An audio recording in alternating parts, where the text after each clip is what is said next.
Oi para você que nos acompanha, tá começando mais um episódio do nosso podcast Nota 1000, chegando aí para complementar sua preparação para o Enem 2024. E esse é o nosso tema favorito por aqui, né? Então a gente fala antes, durante e depois. Por isso eu vou conversar agora com o professor Samuel Whitley, ele que deu as aulas aí de filosofia no Nota 10, tá chegando para comentar um pouquinho desse caderno de humanas, fazer aí uma ressaquinha aí desse primeiro dia do Enem 2024. Samuel, bem-vindo ao Nota 1000. Que felicidade estar recebendo você aqui pra gente falar desse assunto. Primeiramente, boa noite, né? Boa noite, Tiffany, boa noite aos telespectadores, por assim dizer. E vamos aí, né? Falar sobre a prova de humanas do Enem e principalmente fazer uma análise sobre as questões de filosofia e sociologia, especificamente filosofia, que foi o que a gente abordou aqui, né? Já vou começar perguntando então, né? A pergunta de sempre. O que é que você achou da prova? Eu adoro perguntar isso pro professor, porque pro aluno essa pergunta é maldosa, mas pro professor não. Sim. Primeiro, na verdade, eu deveria ter feito a prova do Enem. Só que eu confesso que eu fiquei um pouco, com preguiça, cansado, não fiz. Mas assim, depois eu tive acesso à prova, né? Olhei em casa, conversei com alguns colegas professores que também fizeram a prova. E a minha impressão é que, no mais, foi uma prova ok, né? Então, não achei difícil, como algumas pessoas falaram, né, nas redes sociais, por exemplo, no Twitter, o antigo Twitter. Mas, no mais, eu achei uma prova assim tranquila, com muitas questões que traziam muito mais uma capacidade de interpretação do que propriamente domínio do conteúdo. Mas aqui e acolá também teve uma surpresa, né? Mas, no geral, eu achei uma prova bem tranquila. Eu acho que essa foi uma característica dessa prova, né, de 2024, que a gente já conversou com outros professores também de humanas, que falaram isso, que foi muito mais sobre interpretar, então é pegar lá um assunto de determinada área de conhecimento e interpretar a partir disso. Claro que se você sabe o conteúdo, você vai ter, né, mais segurança, um domínio a mais, mas mais essa cobrança de interpretar a questão do que de saber de fato o assunto ali na ponta da língua. Então a gente pode dizer que também aconteceu isso em filosofia. Sim, sem dúvidas. Com exceção de algumas questões. Então nós tivemos, por exemplo, acho que umas 3 questões que realmente o aluno ele deveria ter acesso àquele conteúdo, mas com uma boa bagagem, com uma boa noção de repertório, etc., dava para ele responder a questão. Em relação aos conteúdos cobrados, também foi o esperado? Foi realmente o que já estava previsto? Nas outras áreas das humanas, como história, sociologia e geografia, por exemplo, eu não vi grandes mudanças, né? Então, por exemplo, em geografia, talvez o conteúdo de geografia agrária não tenha se apresentado tanto, mas em história nós tivemos algumas questões que fizeram referências à própria questão da República Velha, né? A Era Vargas. Em sociologia, movimentos sociais, etc., que é um conteúdo muito relevante. Agora, em filosofia, eu vi algumas mudanças, né? Que, inclusive, eu meio que discuti aqui nas nossas aulas, na nossa última aula. Quais seriam essas mudanças de conteúdos que não costumavam cair tanto, mas que ficaram em evidência nesse ano? Sim, por exemplo, historicamente, como eu já cansei de dizer isso para os meninos, seja aqui nas aulas ou até mesmo nas aulas nas escolas que eu trabalho, sempre a gente tinha questões sobre filosofia antiga, né, filosofia moderna, então eram assuntos bem recorrentes. Mas nesse ano, nós praticamente só tivemos 2 questões, eu acho, que trouxe pensadores clássicos. Uma questão que era do Foucault, onde ele discutia um conceito do Platão, e uma questão sobre Aristóteles. Então, de resto, praticamente foram questões de filosofia contemporânea. E foi até o tema da última aula, né, que eu comentei com os alunos que, na minha percepção, eu havia notado que essa temática de contemporaneidade, etc., ela estava meio que em evidência no Enem, né? E tanto que eu falei para os meninos, olha, revisem o conteúdo de filosofia contemporânea. Historicamente não é um conteúdo tão relevante assim, mas nos últimos anos ele tem se apresentado com mais evidência. E, né, nesse último Enem nós tivemos muitas questões de filosofia contemporânea. Provavelmente as mais difíceis, né? Segundo alguns colegas que eu tive contato. E também, né, pela própria análise que eu fiz da questão. Tá vendo, pessoal? Gosta muito de falar do professor de redação, que acerta o tema da redação, mas Sim. a gente também dá aí esse mérito para o professor, né, de ciências humanas, que acerta os assuntos também, né? É mais fácil ou mais difícil acertar o assunto que cai nas questões do que na redação? Assim, eu sinceramente, eu não gosto de dizer que eu acertei tal coisa, sabe? Que eu acertei o conteúdo. Porque o Enem, ele trabalha assim. O Enem, como a gente já disse até aqui mesmo nas aulas, não é um exame que visa que o aluno tenha determinada quantidade de conteúdo. Ele quer que, na verdade, o aluno desenvolva uma série de competências e habilidades ao longo do ensino médio, sabe? Então, assim, eu não diria que eu acertei, mas é um padrão. Só que da mesma maneira que ele poderia ter ocorrido, poderia não ter ocorrido, entende? Mas eu acho que é interessante que o aluno ele sempre veja para onde o Enem está indo. Então sempre é importante ele estar pegando as questões, as últimas provas, porque o Enem, como uma prova que segue padrões, dá para você, de certa maneira, eu não diria que prever, mas de ver qual é a tendência. Então, assim, eu diria que eu não acertei. Né? Muito pelo contrário, eu vi uma tendência e falei, olha, galera... Você tá com o negócio de filosofia, só sei que nada sei, né? Não, é porque assim, acertar eu acho que seria muito presunçoso, sabe, da minha parte, até meio que um pedantismo. Eu não acertei, eu vi uma tendência, um padrão, né, e indiquei pra galera, olha, dê um pouquinho de atenção à filosofia contemporânea e acabou que deu certo. Mas ele é humilde, não vai dizer isso, né? Samuel, vamos falar então das questões, né? Como você falou, a gente sempre traz aqui no Nota 10 as revisões com os assuntos que são mais cobrados, né? Já fazendo aí um pouquinho desse trabalho, como você falou, de observar a tendência. E aí, o que a gente viu na prova, na prática, né? A gente viu que as questões realmente seguiram essa tendência. Quais assuntos que rolaram aqui no Nota 10 que estavam na prova? Por exemplo, Aristóteles. Então, nós tivemos uma questão específica sobre a ética aristotélica, que foi justamente naquela aula que eu falei sobre a política de Aristóteles, como Aristóteles vê as formas de governo, como Aristóteles entende o que é uma boa ação. Então, nós tivemos, só um instantinho aqui, na prova azul... Eu achei engraçado você falando aristotélica tão rápido e tão fácil. Sim, né? É o costume, né? É o costume. No caso aqui, a gente tem a questão 58 da prova azul, onde ele traz dois textos, né? Ele traz um texto de um professor muito conhecido, né? O Clóvis de Barros Filho, e traz um texto do próprio Aristóteles, né? Onde ele discute justamente o conceito de eudaimonia, que foi o que eu falei aqui na aula, né? Que eu expliquei aqui para Aristóteles. Olha aí. Mas ele não adiantou nada. Não, tá na BNCC, né? A gente só segue o que tá lá. E aí eu comentei na aula, né, que o Aristóteles ele dizia que a ética tá no meio, né, no meio termo. Então, se nós quisermos agir de forma correta, com prudência, como ele fala, nem devemos agir de mais e nem de menos. Ou seja, se nós quisermos de fato buscar aquilo que nos corresponde, que é como ele fala, né, que seria justamente a satisfação da felicidade, a eudaimonia, nós estaremos de fato agindo com ética. Então, aqui na questão, a gente tem justamente isso, onde ele pede para o aluno dizer como que ocorrem essas ações virtuosas. E como o próprio texto mostra aqui na questão 58, é justamente através desse aperfeiçoamento das condutas humanas. Ou seja, a ética ela serve para nos tornar melhores. É através da ética que a gente consegue, ao mesmo tempo, transformar, né, o mundo, mas também nos transformarmos. Né? Então, essa é uma ideia que vem com Aristóteles, que a gente debateu aqui no Nota 10. No Nota 10 e que caiu na prova do Enem. Sim. O que mais que teve aqui nas suas aulas que a gente viu no Enem também? Sim. Por exemplo, a gente tem aqui a questão, só um instantinho, que também me chamou muita atenção, que foi a questão... Cadê? Como é que ele tá procurando Tô aqui? procurando, que são muitas questões. Muitas questões. Ah, tá aqui. É a questão... Pera ainda que eu perdi. Sim, tá aqui, a questão 82. Essa questão 82 eu achei ela muito interessante, porque ela trouxe um pensador contemporâneo que é o Bertrand Russell, que ele está muito associado com a chamada filosofia analítica, que vai ser uma linha da filosofia contemporânea que tenta entender a estrutura da linguagem. E assim, eu achei interessante porque aqui, essa talvez seja considerada a questão mais difícil por muitas pessoas. Ele vai trazer, ele vai explicar primeiro o que é um raciocínio, né, como é que a gente faz inferências, né, logicamente falando, e ele pede aqui pra gente dizer qual é o tipo de raciocínio que o personagem está utilizando. Né? E aí que vem a questão, mas Samuel, você não chegou a falar de filosofia analítica, né? Você nem sequer mencionou o Russell. Onde foi que você abordou isso no Nota 10? Lá na aula 3, se eu não me engano, que eu falei sobre um pensador chamado David Hume. E eu disse que o David Hume, ele critica o chamado raciocínio indutivo. Por quê? Porque para David Hume, o raciocínio indutivo é aquele raciocínio que você faz observações particulares e a partir daquelas observações particulares você faz uma conclusão geral.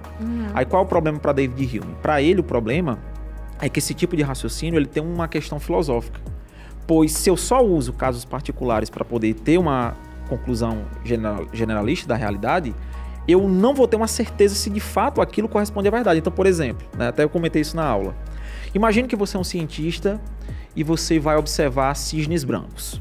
Você vai lá num campo aberto e aí você encontra 99 cisnes brancos. Qual vai ser a conclusão que você vai fazer? Olha, se esses 99 cisnes brancos que eu observei são brancos, logo conclui-se que todo cisne que existe no mundo, todo cisne que está por aí, é branco. E qual é o problema, segundo David Hume? Basta um cisne negro para poder derrubar a minha teoria. Ou seja, isso é um raciocínio o quê? Indutivo. E a questão, ela fala sobre isso. Então, se o aluno estivesse atento, né, se ele realmente prestou atenção nas aulas de empirismo, ele anotou direitinho, provavelmente ele marcaria essa questão aqui de cara, que seria a letra C. Indutivo, porque ele observa eventos particulares e infere leis universais. Então, por exemplo, a ciência, ela é indutiva. Então, quando o cientista vai desenvolver uma vacina, o que é que ele faz? Ele observa casos particulares e, a partir daquele resultado, ele conclui que ela serve para todo mundo. Samuel quer dizer, então, que David Hume é um pensador negacionista? Não. Ele quer dizer pra gente que o cientista, como eu até falei na aula, até dei esse exemplo, ele tem que ter humildade. Ele tem que saber que aquilo que é ciência hoje pode não ser ciência amanhã. Ou seja, a ciência ela não trabalha necessariamente com os fatos em si. Ela é justamente uma tentativa perpétua de encontrar a verdade. E é isso que faz ela ser tão útil. No caso, tipo, é uma certeza momentânea, digamos, né? Assim, né? Lá na frente pode mudar tudo, né? Isso. E é por isso que ela é importante, né? Agora eu quero saber o que é que mais teve aí também, que a gente tá hoje é só questão por cima de questão. Que o que eu gosto, eu falei até no Nota 10, né, pra quem acompanha as nossas aulas, que tem dois tipos de alunos, que é o que não quer saber da prova depois que ela passa e é o que fica obcecado. Eu sou da obcecada. Então eu gosto de olhar todas as questões, debater todas as questões, porque é até triste que eu achei que poucas questões repercutiram no Twitter. A de Rita Lee ganhou o mundo, né? A de Rita Lee falando, né? Teve uma do Racionais também. Essas ganharam o mundo, mas eu senti falta de, assim, eu acho que nesse quesito o INEP entregou pouco, que foi questão para viralizar nas redes sociais. Né? Foi como eu falei, foi dentro do esperado. Não houve mudanças tão bruscas, mas só mesmo essas questões aqui de filosofia. Por exemplo, uma questão que tem quebrado a minha cabeça e que eu até debati com outros professores, que foi justamente o tema então, da última aula. Você essa daqui eu... Tá em dúvida, né? Eu ainda tô em dúvida, porque eu vi vários gabaritos extraoficiais e alguns dizem que é uma alternativa, outros dizem que é a outra, e a gente tem que aguardar o INEP. Deixa eu perguntar uma coisa a você. Como é que vocês ficam quando vocês corrigem a prova, quando você é assim? Porque vocês ficam na dúvida também, que nem estudante, você fica, não, eu sou professor, domino isso aqui. Essa é a resposta correta, com certeza. Não, a gente fica na dúvida.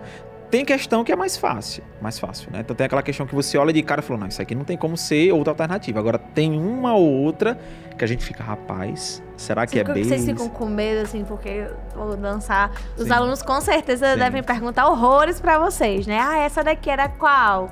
E aí chega você, Assim, utilizando a minha prática, né? Como eu venho da filosofia... Nada é uma coisa certa. Como eu venho da filosofia, e uma coisa que eu aprendi desde o primeiro período da faculdade, com as minhas leituras, é que, até mesmo foi um tema da aula, né, do Sócrates, é que a gente tem que entender que o conhecimento em si, para você poder ter conhecimento, o primeiro passo é você ter a humildade, né? É você saber que você não sabe de tudo. Então, eu particularmente não tenho nenhum problema em dizer, olha, galera, eu pensava que era essa a alternativa, mas não é. Ok, acontece, sou humano. Eu não sou uma enciclopédia, né? No fato de eu ter estudado filosofia, não quer dizer que eu domine tudo da filosofia. Até porque a nossa formação, né, universitária, ela é generalista. A gente vai afunilando. Mas eu, particularmente, não, galera, errei, né? Só que assim, eu tento errar menos. Houve um equívoco, né? Galera. Eu digo assim, olha, eu tento errar menos, né? Tento acertar o máximo possível. Mas se tiver então você diz que você tem as que você tem certeza, as que não tem certeza. Sim, quando eu tenho muita certeza, eu falo, galera, essa daqui não tem condições. Agora, quando eu não tenho certeza, eu falo, olha, conhecendo o Enem, eu acho que vai ser o gabarito tal. Mas eu não me espantaria se fosse o outro gabarito, né? Então, eu gosto de ter essa, digamos que, esse cuidado, sabe? Que eu acho que o professor ele tem que ter, né? Esse cuidado. Como é que você diz, então, quando é o aluno? Que às vezes a gente tem essa ideia, né? Sim. Tipo, ai, não, essa daqui não tem como ser outra alternativa. Aí está errada. Como é que Sim. faz? Então, querido, não foi essa daí. Não, tá errado, gente. Não tem, tá errado, não tem o que... Ah, Samuel, não, beleza, mas tá errado, então. Tá errado, Tá acabou. errado. Agora, quando... Não, realmente você tem razão, essa questão aqui, eu acho que... Por exemplo, essa questão foi a questão na prova azul, cadê a questão... 70... Não, não é 70 não. É a questão... Cadê? Que tá aqui. Tá aqui, a questão 61, que traz um texto daquele livro que é bem conhecido na cultura pop, né? A Culpa é das Estrelas. Sério que teve um texto na Culpa das Estrelas? Teve a questão 61. Não, agora É. agora eu foquei 100%. Qual foi esse texto? Bom, eu posso ler o texto? Quer que eu Pode. leia? Tá bom, então vamos lá. Questão 61. Não, eu tô impactada que Pois tem é, tá John aqui, ó. Green aí. John Green, A Culpa é das Ai, Estrelas. meu Deus. Eu tô pensando agora em todo mundo, porque John Green é tipo 2014, eu acho. Adolescência, Todo mundo né? que jogou os adolescentes da minha época, não vou nem falar minha época porque eu não sou Sim. dessas idades todas, não. Mas todo mundo julgando, falando que A Culpa das Estrelas era uma literatura fútil e superficial e tá aí, caiu no Enem. Militou, viu? Ninguém- Crítica social. Agora né? eu defendi um romance Água com Açúcar Crítica com base no Enem, viu? Tá no Enem, né? Esse cara Se no Enem. tá no Enem, não. Crítica social, né? Exatamente. Bom, o texto O Enem- fala o seguinte, né? Eu sentia falta do futuro. É claro que eu sabia, muito mesmo antes da recorrência dele, que nunca envelheceria. Era muito provável que eu nunca mais fosse ver o oceano de uma altura de 30 mil pés de novo. Uma distância tão grande que não dá nem para distinguir as ondas. Nem nenhum barco, de um jeito que faz o oceano parecer um enorme e infinito monólito. Eu poderia imaginá-lo. Eu poderia me lembrar dele, mas não poderia vê-lo de novo. E me ocorreu que a ambição voraz dos seres humanos nunca é saciada quando os sonhos são realizados, porque há sempre a sensação de que tudo poderia ter sido feito melhor e ser feito outra vez. Aí aqui vem o enunciado. O texto apresenta uma reflexão da personagem acerca de um problema característico da filosofia contemporânea, que foi o tema da aula aqui. E eu comentei, né, na aula que o que vai marcar muito a contemporaneidade é que nós tivemos muitos eventos históricos, né, extremamente sangrentos, e que essa questão existencial ela vai ser muito debatida, né? E foi até o tema da aula onde eu falei sobre o Jean-Paul Sartre. E aqui no texto, claramente a gente percebe que é um personagem que está falando sobre uma questão existencial, né? Como ele fala, era muito provável que eu nunca mais fosse ver o oceano. Então é uma pessoa passando por algum tipo de dilema, né, no que tange a sua própria existência. Aí o que foi que me deixou assim, sabe, com a cabeça muito pensativa? Não seria a alternativa A, implicações éticas. Até porque aqui ele não está debatendo, né, o que é certo, o que é errado. não marcaria essa. Aí tem a C, limitações da linguagem. Em nenhum momento aqui ele fala sobre como a linguagem é uma coisa insuficiente ou que a linguagem não dá conta de tudo. Ele nem fala sobre isso. E tem a alternativa E, objetividade do conhecimento. Em nenhum momento ele fala sobre o conhecimento. E aí fica B e D. A B fala finitude humana e a D fala pressuposição existencial. Eu fiquei pensando, mas pera ainda. Ele tá, de fato, Anula, que a gente fazendo tá uma reflexão existencial, né? Então, a D não estaria errada.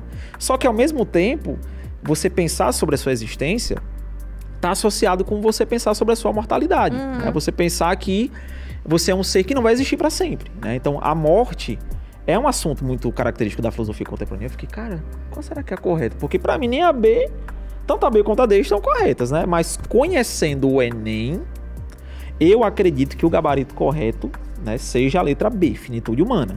Mas você já assistiu A Culpa é das Estrelas ou leu? Não assisti. Eu vi algum meme na época Não no Facebook. acredito. Você vai ter que fazer isso hoje pra responder essa questão. Talvez se eu tivesse assistido, né? Mas você sabe a história? Não sei. Mentira que você não sabe nada. Eu só conheço o nome. A Culpa é das Estrelas. Meu pronto. Deus! Eu vi alguma coisa sobre o John Green, mas... Você sabe que fala de... você sabe qual é o dilema que a personagem tá passando? Não sei. Pare a gravação agora. Eu acho que eu sou um Para dos a gravação. poucos professores de filosofia que nunca assistiu Harry Potter. Não, mas que tem esse estereótipo, né? tem. Gostar de Harry Potter, de... Porque todo professor de filosofia é nerd? Tem esse estereótipo de ser geek, mito. né? De ser nerd, gostar de Senhor dos Anéis. Eu nunca nem assisti Senhor dos Anéis, nunca. Star Wars eu assisti. Agora, Senhor dos Anéis, Harry Potter, nunca vi. E também nunca tive interesse. Eu vou dizer, se tivesse caído uma questão com o Senhor dos Anéis ou Harry Potter, eu teria ficado menos surpreso do que a Culpa é das Estrelas. Porque... Enfim, por ser um romance. Mas o dilema que ela passa... Gente, eu vou falar porque não é possível que uma pessoa... Olha aí o repertório, em 2024 não tenha assistido A Culpa é das Estrelas. Se você não assistiu, pula o podcast pro... né? Passa aí um pouquinho. Alerta de spoiler. Alerta de spoiler. Ela tem câncer. Ah, então é B. Ela tem câncer. É B. Quando você falou, quando você começou a ler as alternativas, eu já fiquei na cabeça. Será que ele sabe qual é a história? Não sei, eu não sabia. Ela tem câncer. E aí, peraí que melhora. Ela tem câncer, aí ela fica bem revoltada, porque, pô, não é justo uma pessoa tão jovem ter um câncer. E é um câncer, assim, muito... Sim. É difícil. Aí ela vai pra um grupo de apoio de pessoas que têm câncer. Pra socializar, porque ela já não quer mais viver. Aí ela conhece um menino no grupo de apoio. E ele também tem câncer. E aí o romance é eles se apaixonando e eles nesse dilema de tipo assim... Vale a pena se envolver ou não, sabendo que um dos dois pode morrer a qualquer momento. Porque os dois enfrentam uma doença. Tá entendendo? Tô entendendo. Então a gente responde... respondemos aqui. Os alunos não falaram pra você, não, a história? Pior que não, nenhum falou. Acredito, velho. Aí falou. quando você disse, eu tô em dúvida aqui, nenhum pensou ele dizer, nenhum, professor, a personagem tem câncer. Tá, se tivesse dito isso, tá aí, ó. Uma informação, né? Olha aí. Informação que eu não sabia, né? Agora, o Nota 10 entregou o conteúdo antes e está entregando no Nota 1000 o conteúdo ao vivo. Então é letra aqui. B, letra B. Letra B, a questão sobre a culpa das estrelas. É porque eu realmente não conhecia. Eu vi, assim, alguma menção, mas confesso que eu não parei pra pesquisar. Tá vendo a questão que eu falei pra vocês? Se eu não sei, eu não sei. Eu não sei, não vou pesquisar aqui sobre como é que o filme fala. Pois é. E aí que vem uma questão que você falou que eu achei bem interessante. Isso mostra como o Enem é uma prova que exige justamente esse conhecimento de mundo, né? Então, se a pessoa não teve essa aula, mas conhecia, né, a Culpa das Estrelas, ela acertava a questão também, né? Então, olha como o Enem é uma prova muito bacana, né? É uma prova que não necessariamente exige que você tenha aquele conteúdo. Se você tem essa leitura de mundo, essa bagagem, tipo, né? Se você faz por mais que você não tenha assistido a aula do Nota 10 falando sobre filosofia contemporânea, que você deveria ter assistido, né? Mas por mais que você não tenha assistido, se você leu as alternativas e vê a referência que é A Culpa das Estrelas e você já assistiu o filme ou leu o livro... Já marcava. Porque é muito sobre morrer, né? É sobre morrer. É tanto que o final, o nome do... Não vou contar também, que aí também já é estragado demais, dá spoiler demais. Mas o nome do livro e do livro, né? Que eu assisti... Eu li primeiro o livro, depois assisti o filme. Porque é o hype, né? Quando o adolescente pega o hype, aí tipo, fica obcecado por John Green, eu li todos os livros, depois fui ver todos os filmes. Aí depois eles fazem uma referência justamente a essa questão de coisa de infinito com as estrelas. Sim. Entendeu? Aí tem todo um conhecimento, como você falou, um conhecimento de mundo, já pra falar de infinito. Que é uma questão existencial, né? A gente pensar sobre nós somos seres finitos, e sempre pensamos no infinito, né? Que seria justamente essa questão. Quando você fala, eu acho que a existência... Eu fiquei no pensamento quando você estava lendo, né? Tipo, se fosse essa questão dessa crise existencial, seria mais sobre eu pensando em como, tipo, eu tenho uma probabilidade de morrer e ficar pensando sobre isso e isso me afetar. Mas eles não, tipo, não era... um dia eu vou morrer. Eu posso morrer a qualquer momento, porque eu estou com câncer. Aí, tipo, como conseguir ver um futuro com alguém, gostando de alguém e tendo uma relação com alguém, se eu posso morrer a qualquer instante, a pessoa também. Isso me lembra muito uma série que eu gosto muito, que eu sou apaixonado e eu sempre faço menção dela, que é Breaking Bad. Breaking Bad tem um dilema, acho que é muito parecido com esse. Conhece Breaking Bad? Conheço, já vi um episódio. Acho que eu vi um episódio e essa é a história por cima. Sim, é porque Breaking Bad, ela conta Chegou história... sua vez agora. Minha vez agora, minha ele vez. Que vai contar. É minha vez. Ele que vai contar Breaking agora. Bad, ela conta a história de um cara chamado Walter White. Ele é um cara muito inteligente. Só que devido a uma série de circunstâncias da vida dele, ele não atingiu aquilo que ele esperava. Então ele tinha uma expectativa dentro dele de que ele ia ser muito grande. Mas devido a uma série de decisões que ele tomou na vida dele, ele não atingiu aquele sucesso. Aí o que acontece? Ele é formado em química. Ele era um químico muito talentoso, só que ele não conseguiu Ser bem sucedido, né, entre aspas, e ele começou a dar aula de química numa escola básica. Só que o problema é porque ele é muito qualificado para ficar dando aula de química. Olha o que eu tô botando entre aspas, viu, gente? E aí, ele tem 50 anos, descobre que a esposa dele tá grávida, e ele tem um filho que teve paralisia cerebral. Então ele tem uma série de dificuldades, dificuldades motoras. Aí o que acontece? Ele tá lá seguindo a vida dele, monótona, muito apática, como uma pessoa comum, até que ele passa mal, e aí ele descobre que ele tem um câncer no pulmão. E aí ele começa a entrar naquele dilema, meu Deus do céu, eu tô cheio de problemas, cheio de dívida, eu vou morrer, porque o câncer é inoperável e etc. O que é que vai ser da minha família? E aí, nesse momento de crise, né, ele decide produzir, né, substâncias ilícitas, por assim dizer. E é uma série que ela trabalha muito essa questão, sabe, de escolhas, de como as nossas escolhas afetam a nossa vida, essa própria questão da finitude, de que a gente pode morrer a qualquer momento. Então bem parecido. Tipo, continuar trabalhando pra que se eu vou morrer, mas... E ele começa a quebrar as regras. Por que eu fui tão certinho a minha vida toda? E aí que vem um dilema que eu acho muito legal de Breaking Bad. O cara que ele se torna depois... Será que sempre estava ali, né? Naquele Walter? Ou, na verdade, ele surgiu em decorrência das próprias circunstâncias? O que você acha? Ele só revelou sua identidade? Sim. Olha, para poder responder isso, eu gosto muito... Também vou trazer outro elemento da cultura pop, que é o Batman, né? O Batman... Ele não gosta de Harry Potter e Senhor dos Anéis, mas ele tem a história dele, né? O Batman eu acho legal porque ele tem muito desse dilema também, né? Porque tem um personagem... que é o Coringa, que eu acho que todo mundo aqui conhece, né? E o Coringa naquele filme que é o que tem o Heath Ledger, que aquele cara que fez aquela interpretação lá que ficou icônica. E aí tem uma parte que eu acho muito massa, que o Coringa ele fala, conversando com o Batman, que eu não sei se é nesse filme ou se é em um HQ, que tem uma HQ específica, que ele fala que basta um dia ruim para o melhor dos homens se tornar, né, o pior dos homens. E aí vai ter todo um dilema lá com um personagem que era muito justo, que vai acontecer uma coisa na vida dele, ele vai tomar... E ele vai se transformar. Né? Então, assim, eu sinceramente não sei.